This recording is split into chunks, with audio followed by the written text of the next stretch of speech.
নৌকা পানি ছাড়া চলবে না, তুই পানি নিয়ে নৌকা চালাও, তবে সাবধান হে নৌকার মাঝি, পানির মধ্যে নৌকা চালাও, কোনো চিন্তা নাই, তবে ভয় পানি যেন নৌকার মধ্যে ঢুকে না যায়।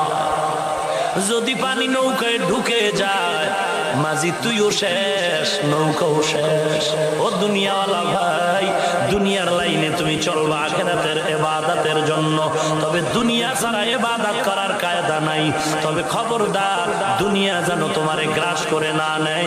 এজন্যই বান্দা আল্লাহ ওয়ালার সোহবতের দরকার। আল্লাহর নবী বলেন,